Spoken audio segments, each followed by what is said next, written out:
Dhurandhar cinema గురించి దేశమంతా ఎందుకు మాట్లాడుకుంటోంది? బీజేపీ ఎజెండాని ఈ సినిమా ఆవిష్కరించిందా? నరేంద్ర మోడీ ఈ సినిమా తీయించారా? ఇలాంటి చర్చలు ఎందుకు వస్తున్నాయి? సినిమా బాగుంది అనే అప్లాజ్ ఒక పక్కన వెల్లువెత్తుతా ఉంది, ఇంకో పక్కన పొలిటికల్ టిల్ట్ ఉంది అని కామెంట్ చేసిన హృతిక్ రోషన్ అయినా అనుపమ్ చోప్రా లాంటి వెల్ నోన్ అనలిస్టులైనా కూడా ఎవ్వరూ వదిలిపెట్టట్లా. టాంట్ చేస్తున్నారు, ట్రోల్ చేస్తున్నారు, తప్పుపడుతూ ఉన్నారు. అదేంటి, ఒక సినిమా గురించి ఎంత ఎమోషనలైజ్ ఎందుకు అవుతున్నారు? ఇంతకీ దురంధర్ సినిమాలో ఏముంది? డీటెయిల్ గా చూద్దామా? పైగా నేను ఈ సినిమా చూసే డీటెయిల్ గా చెప్తున్నా. ఈ మాట నాకైతే నచ్చింది. బీజేపీ టిల్ట్ ఉన్నమాట కూడా వాస్తవమే. అయితే ఏముంది ఇంతకీ, ఎలా నేరేట్ చేశాడు స్టోరీ అనేది చూస్తే గనక ఖచ్చితంగా గూస్ బంప్స్ వచ్చి తీరుతాయి. జెండాలు ఎజెండాలు ఏమైనా అవ్వచ్చు. ఏంటంత స్పెషాలిటీ దురంధర్లో?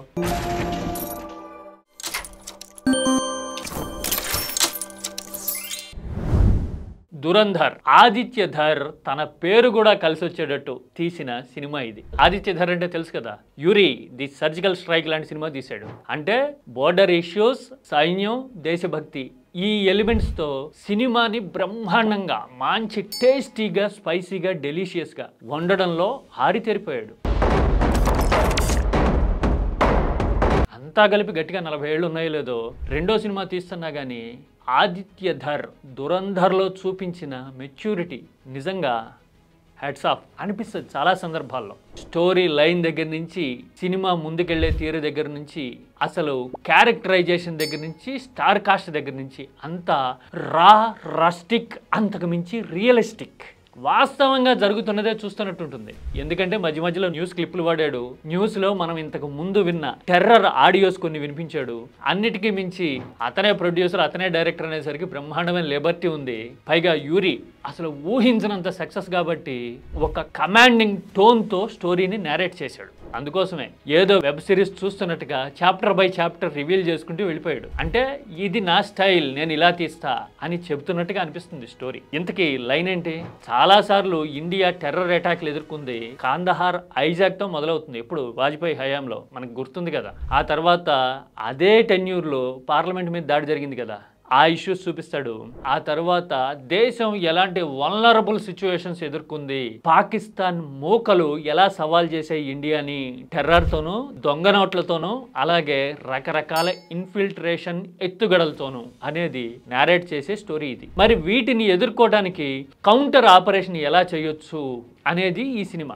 ఒక క్యారెక్టర్ని, ఒక టీంని ఇన్ఫిల్ట్రేట్ చేయించి పాకిస్తాన్లో టెర్రర్ జోన్లోకి ఇండియా ప్రవేశపెడితే గనక గేమ్ ఎలా మారిపోతుంది అనే ఇంట్రెస్టింగ్ ఎలిమెంట్తో ఇది ఉంటుంది. పైగా అన్ని రియలిస్టిక్ హిస్టారిక్ సంఘటనలన్నిటినీ గుదిగుచ్చుతాడు. ఆఖరికి ముంబై టెర్రర్ అటాక్ కూడా ఈ సినిమాలో ప్లాట్గా ఉంది. అందుకోసమే సినిమా మంచి ఎంగేజింగ్గా అనిపించింది. పైగా ఐఎస్ఐ చీఫ్, బెలూచిస్తాన్ తిరుగుబాటుదారుల గుంపులు, మళ్ళీ అందులో ఫ్యాక్షన్స్, ఆ తర్వాత కరాచీ అవుట్స్కట్స్ లో ఒక టౌన్ లో జరిగే మాఫియా యాక్టివిటీస్, వీటన్నిటితో పాటు ఇండియాలో అధికారంలో ఉన్న వాళ్ళు కొంతమంది పరోక్షంగా వాళ్ళకి సపోర్ట్ చేయటం లాంటి ఎలిమెంట్స్ అన్ని ఇందులో ఉండేసరికి రాజకీయ టిల్ట్ ఉంది ఇందులో అనే మాట వినిపించేసింది. ఎందుకంటే స్టోరీ మొత్తం 2004, 2014 మధ్యలో జరుగుతున్నట్టుగానే ఉంటుంది ఎక్కువ.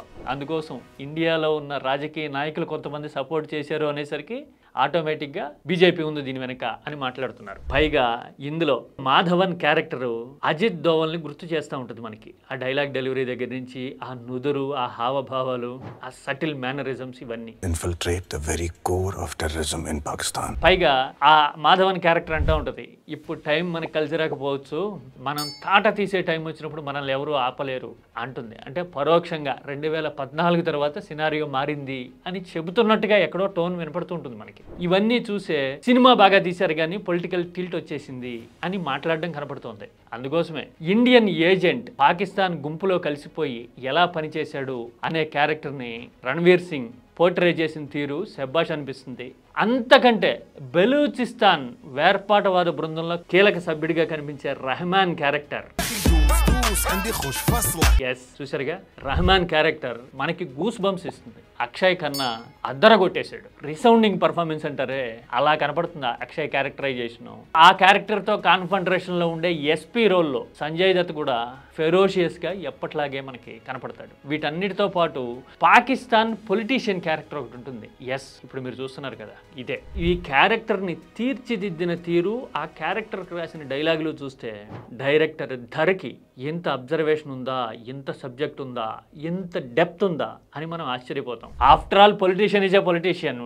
వాళ్ళు పాకిస్తాన్లో ఉండొచ్చు, ఇండియాలో ఉండొచ్చు, ఎక్కడైనా సరే పొలిటీషియన్ మైండ్ సెట్ ఎట్లా ఉంటుంది, ఆలోచన ఎలా ఉంటుంది అనే నెర్వని ఆదిత్య ధర్ బ్రహ్మాండంగా పట్టుకున్నాడు అని ఈ క్యారెక్టరైజేషన్స్ చూస్తే మనకు అర్థమవుతుంది. పైగా స్టార్ కాస్ట్ కూడా చూడండి. Ranveer Singh hero, Akshay Khanna main villain, Sanjay Dutt important character, Madhavan ఉన్నాడు, అర్జున్ రాంపాల్ ఉన్నాడు. ఇలాగా most stylish and efficient and effective characters అన్నీ ఇలా వెల్ నోన్ ఫేసెస్ పోర్ట్రే చేసేసరికి ఈ సినిమాలో ప్రతి సీన్ గ్రిప్పింగ్గా అనిపిస్తుంది. అన్నిటికీ మించి రా అండ్ రస్టిక్ అన్నాం కదా, అలాగా మనల్ని కట్టిపడేస్తుంది. పాకిస్తాన్లో సాధారణ స్థితిగతులు, ప్రజలు ఎలా అల్లాడిపోతుంటారు, పొలిటీషియన్లు ఐఎస్ఐ ఎలా పెత్తనం చేస్తూ ఉంటాయి అనే విషయాన్ని కూడా అండర్ కరెంట్గా చూపిస్తాడు. కానీ మనకి జాలి కంటే కూడా మన దేశంతో వీళ్ళు ఇలా చెలగాటం ఆడుతున్నారా అనే కసి త్రూ అవుట్ ద ఫిలిం ఆ 3.5 hours మెయింటైన్ చేయటం ఉంది చూసారా, అదే డైరెక్టర్ ఆదిత్య ధర్ సక్సెస్. నాకైతే ముందు నుంచి హిందీ సినిమాలు చూసే అలవాటు ఉంది. అంతకుముందు దట్టు ప్రకాష్ ఝా లాంటి వాళ్ళు తీసిన రియలిస్టిక్ ప్లాట్ ఉన్న మూవీస్ నేను చాలా చూసుంటాను. కానీ అప్పటికంటే ఇప్పుడు జనరేషన్ చేంజ్ అవ్వటమో లేదంటే ఇంటెన్సిటీ పెరగటమో, అది కాదంటే ఈ దేశభక్తి లాంటి ఎలిమెంట్ అనేది మనకి అండర్ కరెంట్గా ఎక్కేయటం వల్లనో కానీ ఈ దురంధర్లో ఆదిత్య ధర్ తీసిన ఆ మోడ్, ఆ టెంపో చాలా డామినేటింగ్గా, మాసీగా అనిపిస్తుంది మనకి. అందుకోసమే ఇప్పుడు ఈ సినిమా గురించి దేశమంతా మాట్లాడుతోంది. పొలిటికల్ ఇన్క్లినేషన్ ఎలాగో ఉండేసరికి కొంత విమర్శ వచ్చినా కూడా అది సక్సెస్కి అడ్డుపడలా. మీరు చూసారా దురంధర్? చూస్తే మీకేమనిపించింది? సినిమా క్యారెక్టరైజేషన్, ఫిల్మ్ మేకింగ్ వరకు మాట్లాడుకుందాం. రాజకీయాలు ఏముంది, ఓపెన్ సీక్రెటే. యూరి లాంటి సినిమా ఎందుకు తీశాడు ఆదిత్య ధర్, ఇదెందుకు తీశాడు అనేది అందరికీ తెలిసిన విషయమే. కానీ సినిమాని సినిమాగా చూస్తే మాత్రం ఈ దేశపు సైకాలజీని బీజేపీ ఐడియాలజీ ఎంత టాక్టికల్గా జోలపాడుతూ ఉన్నాయి అనే విషయం అర్థమవుతుంది మనకి. Of course we are in that జమానా.